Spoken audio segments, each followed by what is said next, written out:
Hey, welcome. You're listening to Retire in Texas. As we close out 2025, I've actually had multiple conversations about work, about changing jobs or finding a different career path or just flat out retiring, which we prefer pivoting. So that's why I wanted to make sure that I replayed a very important episode that double clicks on the idea and the reality that we were made to work. And so this episode is specifically designed for you to help reinforce the divine calling of work. I hope you enjoy.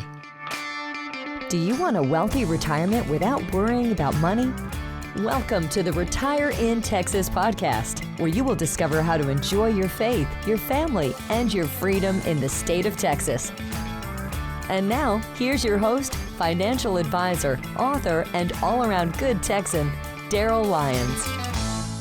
Hey, this is Darryl Lyons, CEO and co-founder of Pax Financial Group, and you're listening to Retire in Texas. This information is general in nature only. It's not intended to provide specific investment, tax, or legal advice.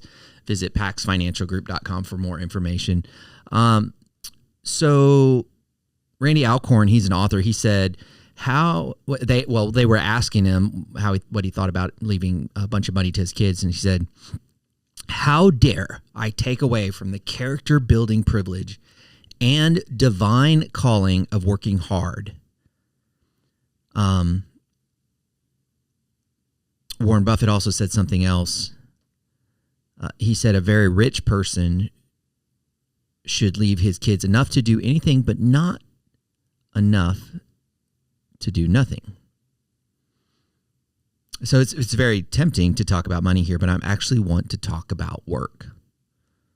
We have a couple individuals that recognize that leaving money to the next generation can rob them of a divine calling. That's pretty powerful. We discount the dignity of work. And politically, if we don't get this thing right, some of the decisions we make get off track.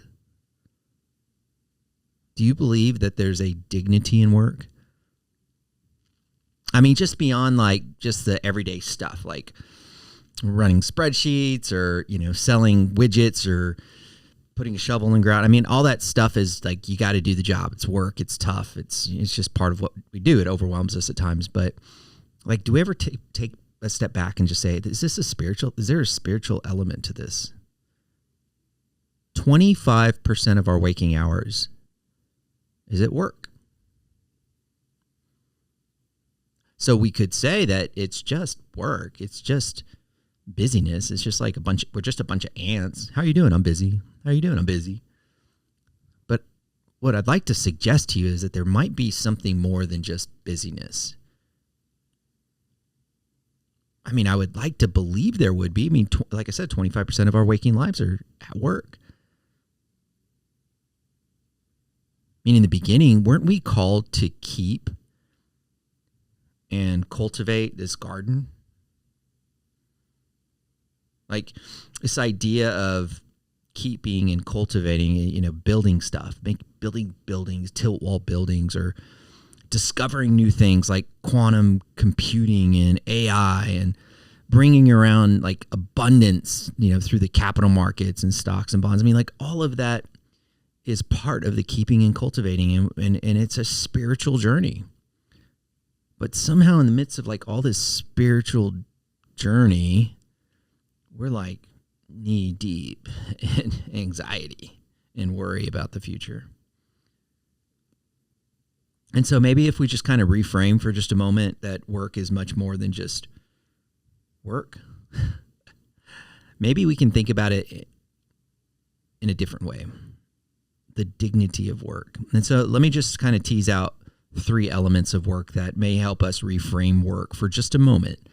Now, this content, if you're retired, may not mean anything to you. Maybe it encourages you to get back to work. Maybe you're fine doing your deal. But I would pass this along to people that you love, that are younger, that are in the grind.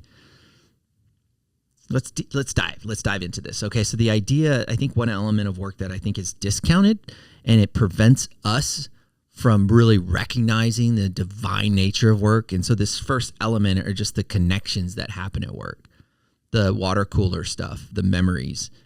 I paid my way through college. I went to work at Bank of America in Bandera Woodlawn. That doesn't mean to a lot of people who aren't from San Antonio, but it's like a really, really poor area, primarily Spanish-speaking area, and I really became friends with a lot of people in that community. Quiere abro una cuenta de cheques o de oros? And so I learned a lot of Spanish, as you would imagine. And then I got one of my buddies to work there. His name's Jason Zamora. We call him Zamora. And one of the things that I remember Jason had that I didn't have, and he didn't come from a lot of money, but he had some Timberland shoes. I don't know if you remember those Timberland shoes. They're real popular. And he probably doesn't even remember this. He just gave them to me. And maybe he saw my shoes. Maybe he felt sorry for me. I don't know. We didn't have much money, and I was working my way through school. But he just gave me his Timberland shoes. Like, you can just have them. Now, to a lot of people, that would mean like a meaningless connection. But to me, I looked at him and I go, why would somebody give shoes when they could sell them and they get to make money? Or maybe he could sell them to me. Like, why? What is compelling him to just give me something? He could make money off of this. And then it hit me. I was like, and I just became curious. I was like, maybe there's people in this world that just give sometimes without expecting something in return. And if you guys have ever read Rich Dad, Poor Dad, there seems to be, like, in certain demographics, this idea that you only give something to somebody else with the expectation of getting something in return. But when your world is opened up to just giving out of just kindness, you become part of this different group of people that are doing great things in society. There's a different group of people out there that are keeping and cultivating this garden and working together and not expecting things always in return. I never knew that existed. I never knew that people like that existed. And then I recognized that a whole group of business people and people that are out in the marketplace doing great things, they behave that way. There's a lot of good, kind people out there. I just never knew that you could give something to somebody else without expecting something in return. I know that sounds like a little bit of a breakthrough, but if you're from certain demographics, if you lived in certain trailer parks, if you're from certain areas, you know that that's just how it is. You're always going to get something. And I just never knew that existed. So that's a breakthrough connection. That's like something that happens when you're at work and you're bumping into people and a transaction turns into a spiritual experience. And it takes some intentionality to recognize that. You have to practice the presence of people. You've got to see people. You've got to see people in new ways. You've got to see people through a lens that they're the little girl or little boy that they really are inside of this overgrown body.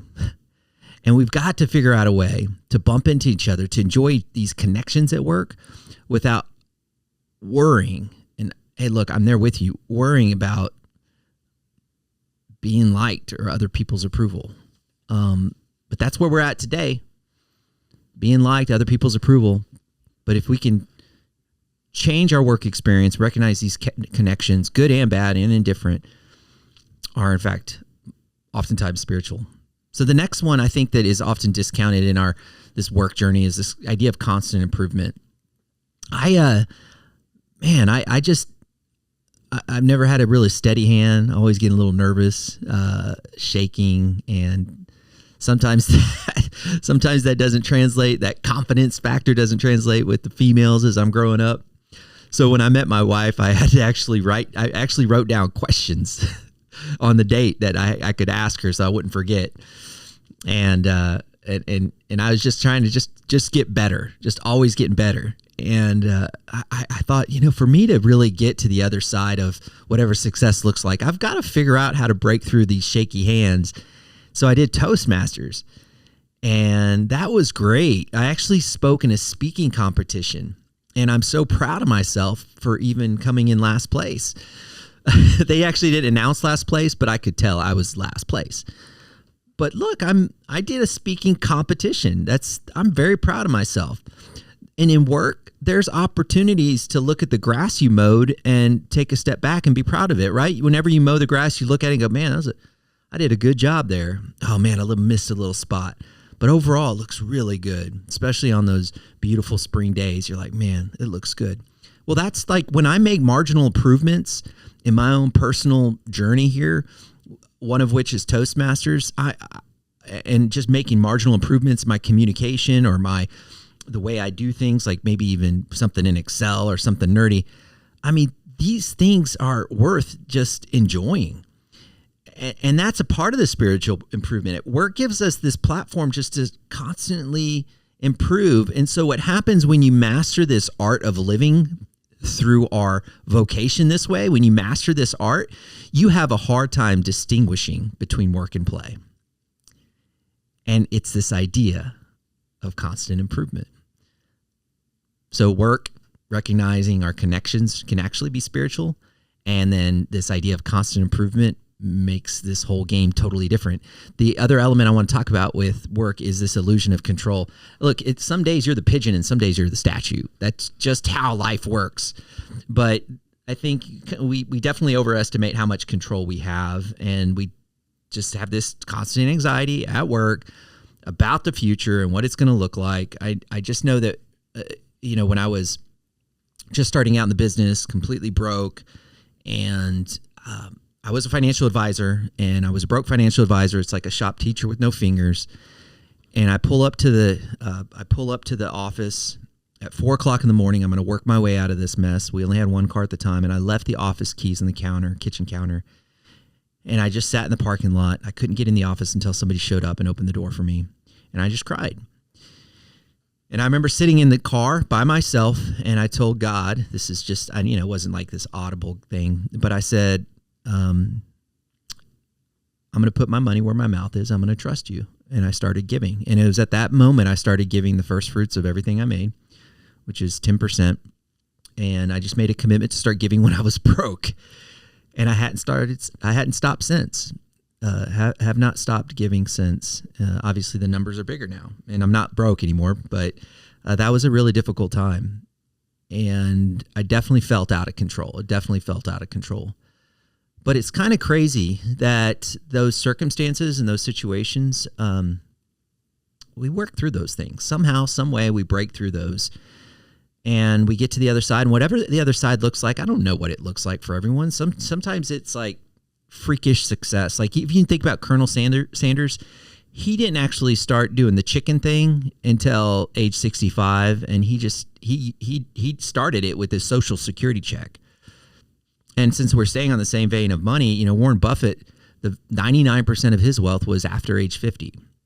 And I know we're spending a lot of time worrying at different ages in life, but there's this idea of thinking things, think about things long term that I reinforce that is very real. I even think about my own mom. Like my mom, she had me when she was 16, and she worried about money a lot. Even my dad did, for that matter. And I just think that there was something bigger going on.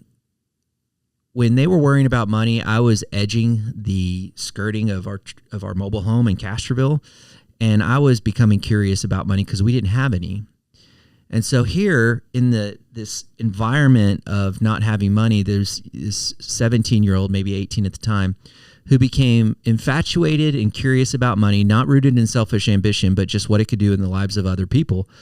And it transformed me and the next generation. So sometimes we have these circumstances that, feel overwhelming, and we overestimate those circumstances, but there's something happening long-term and oftentimes even generationally. I know that's a lot to digest, but the reality is that at work, we give ourselves too much credit that we're in control and that there may be something bigger going on. So those are the three things that I was able to think about deeply to maybe reposition your thinking when we think about work and whether or not is worthy of our attention from a spiritual perspective. Given that it's 25% of our waking hours, I would suggest that there is something spiritual, something about keeping and cultivating that garden that is extended to where we are today. And if you decide to discount this, you will end up in a default situation, which a default situation is where everyone else is at, full of anxiety, full of busyness. It reminds me of a guy that went to a fortune teller, and the fortune teller said, "You want to know about your future?" She looked in the crystal ball and said, "You'll be poor and you will be unhappy until age 45. And the guy said, "Well, then what happens?" And she goes, "Then you'll get used to it." So if you want to continue being anxious and insecure and uncertain about work, then I guess you could, the world offers you that. But I would suggest to you, if you think about it spiritually, and if you read the Bible and you get behind this idea of keeping and cultivating, I think you can reimagine what work is like. And it's not about the ant being busy. It really is divine. And I'll leave you with this final scripture that reinforces this idea that work is spiritual. In Colossians 3:23 through 24, whatever you do, work at it with all your heart, as working for the Lord, not for men, since you know that you will receive an inheritance from the Lord as a reward. It is the Lord Christ you are serving. Thanks for tuning in to Retire in Texas. And as always, you think different when you think long-term. Have a great day.